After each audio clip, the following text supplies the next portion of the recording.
ko ci leeral nañ ko ci nan lañ def ba choix Diomaye nekk le choix définitif du président Ousmane Sonko. jërëjëf en tout cas mu nekk auteur livre boobu nga xam ne mooy Pastef au pouvoir mais aussi leneen lu ma bëgg ñu taxaw si moom mooy keroog si àjjuma ji fële sa hôtel Sea Plaza ñu ngi doon amal li nga xam ne également mooy projection de film ñu daal di koy tubbee li nga xam ne mooy de la prison au palais loolu nag ki ko bind moom mooy Abdou Karim Ndoye bi nga xam ne conseil spécial président de la République nekk également photographe bu président de la République yaa ngi woon keroog bi ñuy projeté film bi en tant que auteur également si livre bi nga bind si Pastef ndaka nga jàngatee wala nan nga gisee œuvre boobu ak projection film bi nga xam ne def nañ ko. waaw bon œuvre boobu yàlla def na man fekke naa keroog projection bi. waaw seetaan lépp donc ñu ngi koy waajal génne ci ay cinéma. bon man ni ma ko gisee nit ku nekk rek da ngay wax saaqulaay taala. bañ ci sóoraale ku la wax bravo wala ku la mere. film bi ma ko seetaanee li ma ci dégg ñu wax ko man jàpp naa ni dëgg la yaa ngi dégg. donc lépp lu ñu wax ci film bi en tout cas ñu génne ko. de la prison au palais. waaw amoon na ay événements yu am la waaye li ci am ba am mooy casting bi moo faussé. mais événement bi quand même événement bu réel la. événement c'est une histoire vraie. c'est une histoire vraie. waaw waaye c'est une portion de l'histoire qui est racontée. kon contenu bi on peut dire que contenu bi moo am problème. non contenu bi pour man contenu bi amul problème. mais contenant bi.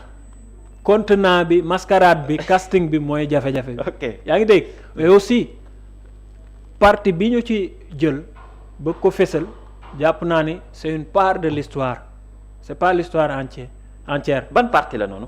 mooy que ni de la prison au palais prison mooy dernière minute suñu combat. kon mbir mi dafa am fu mu tàmbalee avant prison. dafa am fu mu commencé Pastef di évoluer pourtant loolu lépp président Diomaye am na ci rôle yu am solo avant prison président Diomaye am na rôle yu am solo un rôle fondamental. man mii dajeeg naa ak moom suma assistance xam bu baax li mu doon liggéey mu am solo lool ci parti bi bés bon naa nettali tuuti anecdote bés fekk naa ko foofu suma assistance ci accueil bi visité ko booba président Ousmane mi ngi ci kaw ma wàcc dajeeg moom mu ngi toog n'est-ce pas ndeysaan ku yarul la ku dal loolu la musa mel. toog calme di xaar ma gis visite bi ni ko yow juum nga kii suñu kilifa la waroo ko fi téye mu ni man kat xaw ma kenn yow laa xam ak kii ma ne ko d'accord léegi. de toute façon boobu xamul Diomaye en tant que xamu ko bi mu nekkee ci Pastef. xamu ko waa suma visite suma xamuñu woon Diomaye ma ni ko voilà donc nuyu président jàmm santé mu ni ma sëy ci loo nekk affaire yooyu ku baax ku dal après mu jël ascenseur yeeg dem gis président Ousmane Sonko donc ak yeneen lu bëri ay rencontre ci suuf yu Diomaye doon liggéey pour massifier parti bi pourtant loolu c'est une histoire vraie binduñu ko waaye ki def téere bi ki def film bi sax lay wax ne day bind téere après moom moo tànn portion bu gàtt boobu rek ni lii mooy histoire bi. lan nga jàpp ne moo nekk visée bi c'est-à-dire objectif lan la woon parce que am na ñu jàpp ne da koo bind à la faveur du président de la République naam aussi boo waxee kan mooy Abdou Karim Ndoye ñëpp xam nañ ne conseil spécial du président Bassirou Diomaye Faye nekk aussi photographe officiel xaw ma photographe en tout cas spécial du président de la République. moi je m'en veux pas à Abdou Karim c'est un frère de parti avant tout et que jàpp naa ne aussi bon circonstances yi ñu toll ba ku nekk di jéem a bind loo xam ne pour neex nit la. dinañ ci génn man loolu gëm naa mais du moom kese am na ñu bëri ñu bind livre yow yëgoo xam man gis naa ñoo xam bind nañ livre boo xam ni pour ñu nommer leen effectivement nommer nañ leen. mais Mame Birame Wathie bind na livre. nommer nañ ko l'autre opinion libre bind na livre effectivement Pape Matar Diallo. waaw mais moom bon c'est pas xam fu muy mujj mi ngi ñaxtu peut-être gars yi nañ ko dugal. mais livre film bi de la prison au palais. jàpp naa ne aussi bokk na ci œuvre yi nga xam ne pour neex nit la. ah bon. loolu la sama lecture bopp la te ma sañ ko. pourtant histoire bi ni ñu ko bindee boo seetaanee projection bi waaw parce que casting bi laa la wax nee naa la contenu bi dëgg la. waaw lépp lu ñu ci wax dëgg la. président Diomaye. waaw wax dëgg yàlla jàmbaar la ci projet bi. de la prison au palais épreuve bu mu ci kii mi ngi ci film bi. waaye ku mel ni Mimi Touré lu mu doon ci yëf yi Mimi Touré man maa ko accueillir suma assistance mu doon ñëw pour li ñuy wax buruxlu.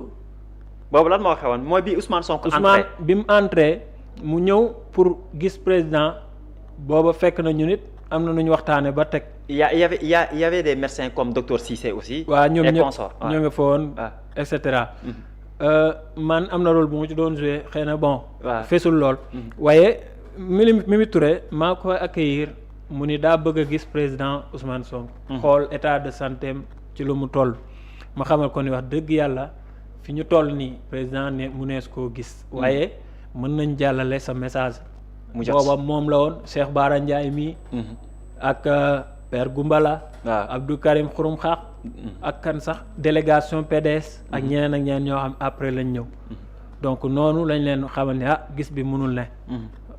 mais li ci am mooy ku génn ba dajeek ñun ba jox sa déclaration ñu bind nga génn dem point de presse wax la saf. c'est vrai man j'étais là-bas. donc voilà yow yaa nga foon. maa ngi foon man maa njëkkoon teew sax parce que c'était la nuit de 20h 21h mooy bi ñu ko. effectivement donc bi ñu ko jëlee dugal ko. après donc ci suba gi la visite yi commencé.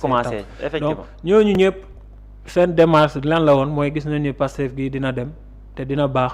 nga jàpp ne dañoo ñëwoon pour buruxlu. non dañoo ñëw pour langaamu c'est des gens c'est des politiciens fins ils ont de circonstances dañuy xalaat di analyser di xool chiffres yi di xool tendance yi pour xam fan la ñuy taxaw. donc pour moi jël Mimi Touré intégrer ko ci loolu bon ñoom ñoo xam à leur discrétion. mais est-ce que du aspect aussi c'est-à-dire Mimi Touré en tant que superviseur général bu campagne. par exemple 2024 bi nga xam ne bokkoon ci coalition Diomaye président est-ce que amu fa woon place aussi. waaw loolu d'accord donc cette partie-là. effectivement pour boo jëlee aspect boobu quoi. c'est un bon motif. c'est un bon motif quand même pour l'intégrer. mais dans ce cas day tëj film bi ci Diomaye président te je pense que film bi titre bi du Diomaye président. c'est de la prison au palais. mais il y a un aspect boo xam ne qui concerne le président de la République man je pense que loolu aussi par exemple le représentant surtout le haut représentant du président de la République mën na see wax quand même. effectivement mën na cee wax mais dafa am ñu dàqoon ci mën a wax te waxuñu ci. moo tax man la casting bi mooy problème. mais est-ce qu'on pouvait ignorer également Mimi Touré mu wax ci documentaire. buñ ko ignorer woon du tee film bi original wax ma lim ci wax moom Mimi Touré lan la yàq ci originalité film bi. mais souffrance yi. parce qu'ils ont montré la souffrance d'une personne la souffrance du président Diomaye ak ay témoignages famem man famem dem naa fa. ouais on a vu sa maman. man toog naa ci salon ñoom Diomaye këram. Ndiagañaaw son frère. bu tudd Mansour. moo ñu fekk ñu doon def prospection ci benn activité de santé. mënuñu ñëw leen kër ga ngeen ziar. ñu ànd ñun ñëpp maa ngi àndoon ak docteur Thior Adja Juma ak ñeneen. ñu dem kër ga toog waxtaan ak famille bi c'était la première fois ñuy gis depuis bi ñu tëjee Ousmane ak Diomaye ku bokk ci Pastef en tout cas une délégation importante de Pastef bu fa ñëw. parce que ñëpp a ngi woon ñii làqatu nañ ñii ñu ngi ci ay jafe-jafe ak yooyu donc ñun ñu dem toog famille bi jour boobu témoignage bi ñu def bon seytaane dafa mën liggéey bon j'ai perdu toutes les vidéos ci témoignage yoo xam c'était filmé mais. nijaayam ci boppam yoro kàddu famille bi di jaajëfal bu baax a baax président Ousmane Sonko ak choix bi mu def ci seen doom te li ma la wax nii bi mu koy wax papa ku baax ndeysaan mi ngi toog le papa de Diomaye sa maman bàjjanam ak nijaayam boobu ma lay wax le frère Mansour ak ñun délégation ñi nga xam ni ñoom la àndaloon donc maa ngi toog ñuy seedeel loolu ki ma àndal mi ngi filmer loolu mais malheureusement donc seytaane buy préparer coup day effacer preuve après vidéo yëpp def donc pour dire donc jàpp naa ni bu dee dafa fësal souffrance su président Diomaye rek parce que mooy président donc bàyyi na souffrance su xale yi bàyyi na sama souffrance man. mais pourtant wane nañ manifestation yi nag wane nañ manifestation yi ah. waaw mais wane nañ sax Ousmane Sonko ba ñuy toj otoom ci corniche bi yooyu yëpp c'est des éléments yoo xam ne gis nañ ko yooyu feeñ na ci. waaw waaye am na lu xewoon ci prison yi dañ ni de la prison au palais. li xewoon Rebeuss mayees na ci woon cof dara li xew camp pénal mayees na ci woon cof dara président Ousmane Sonko ba muy nekk camp. Cap Manuel non Sébikotane. waaw prison Sébikotane parce que foofu mooy yàlla dimbali na ma ba dem naa ba fekk ko ci cellule bi mu ne.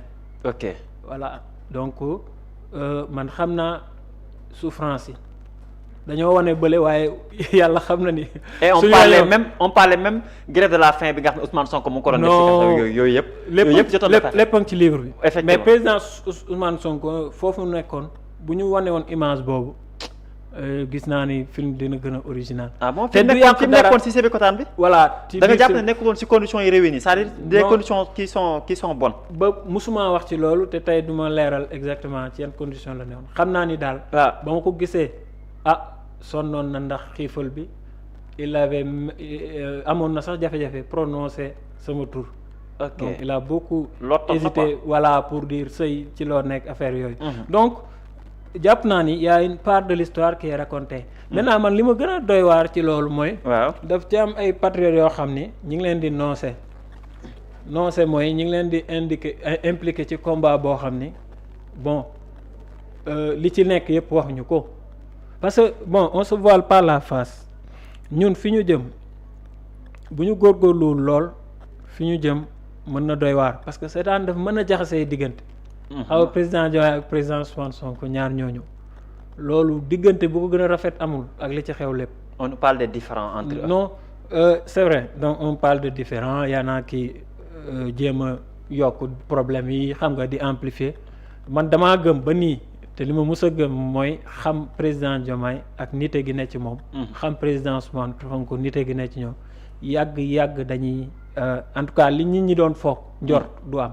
dama koo gëm moo tax ci diggante bi voilà ci diggante bi bu ci kenn ñaaw. d'accord man bu ma sañoon kenn du ci ñaaw. film yi sur mesure baax na waaye am na ñu gën a souffrir man de xam naa ñu souffrir. kon daal li film bi ak téere bi am na ay manquements yoo xam ne gis nañ ko si niñ ko réaliser ak niñ ko defee ak yëpp. xëy na man njort naa ni parce que c'est des frères patriotes c'est des gens bien les patriotes. Abdou Karim Gueye ñoom ñi nekkee féeteeg président côté boobu ñu baax lañ man gëm naa ni c'est des patriotes et que dinañ par exemple buñ déggee critiques yi dinañ mën a defaraat seen liggéey ba mu gën a ñoŋ parce que comme def na film te dina génnee. téere livre nee na mars dina ko génne. waaw gëm naa ni lépp lu ci manquement dina ko bind ci téere boobu. d'accord sëy man dafa am benn laaj bu ma la bëggoon laaj bu ñu demee bay fësal livre bu ñu tubbee de la prison au palais ndax jàppaloo ne bu ñu doon amal film de projection bi comme président Bassirou Diomaye Faye teew na président assemblée nationale gis nañ ko fa Ousmane Sonko est-ce que amu ci place mu teewoon ci koo xam ne li muy incarné tey ci la révolution ak jaar-jaar bi mu am ci Pastef. non man gisuma ci benn jafe-jafe Ousmane bañ faa teew.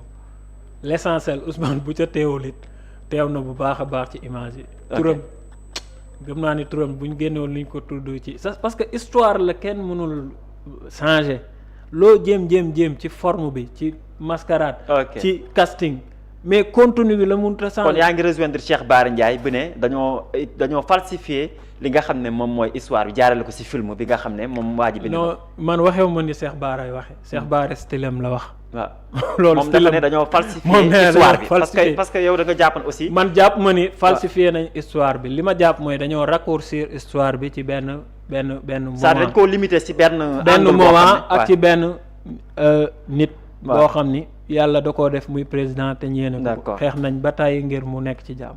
donc man jàpp ma ni Cheikh Bara waxee man mënu ko waxee am na ñu ci bari ñuy wax pour populisme bi xam nga j'aime yeeg kër yeeg partage. man néew ma ci loolu mosuma cee ne mais li ma gëm ba gëm ko film bi moom mënul na gën a am souffrance yeneen yuñ ci wane. ci prison yi am na lu am solo rôle bu am solo bu Diomaye doon joué ci prison yi. naroon naa ko dugal sama livre mais ki waroon def témoignage bi àggalewul liggéey. te bëgguñu dugal lu dul lu yeggu. par exemple ni mu doon taxawoo mbokk prison bi. ni mu daan def ba lu ñëw ci ay xéewal mu commandé ko ni mu ko daan séddalee avec équité. ñuy wax équité maanaam day dem ba maanaam ñam yi day sóoraale ki gën a sori sax ka nga xam ne ay mbokkam ñoo gën a sori pour ñu indi ko lekk day ëppale part loolu xam nañ ko ci te pourtant lu am solo la. waaye bu dee dañuy def ay livres sur mesure di def ay films sur mesure pour neex nit wala pour naqaral nit loolu vraiment du lu ñu jëmale kanam. Je pense qu'on a suffisamment parlé de cette affaire. D'accord mu nekk lu am solo ñu waxtaanee ponk bu mujj bi Cheikh Abdou Seye muy le Sénégal va hériter pour la première fois de son histoire li nga xam ne kon moom moo nekk attribution du poste de président de la commission pour la période 2026-2030 loolu nag mu nekk ab succès boo xam ne wax dëgg yàlla ñu bëri rafetlu nañ ko lu jëm si wàllum diplomatie ak it potentialité yi nga xam ne réew mi am na ko loolu ban jàngat nga si def. Bon déjà ku nga xam ne ni Sénégal daa am nu mu nel ci àdduna. Sénégal réew mu ñu respecté la. Sénégal réew mu àddunay suivre la boo gisee li fi xew bu demee ba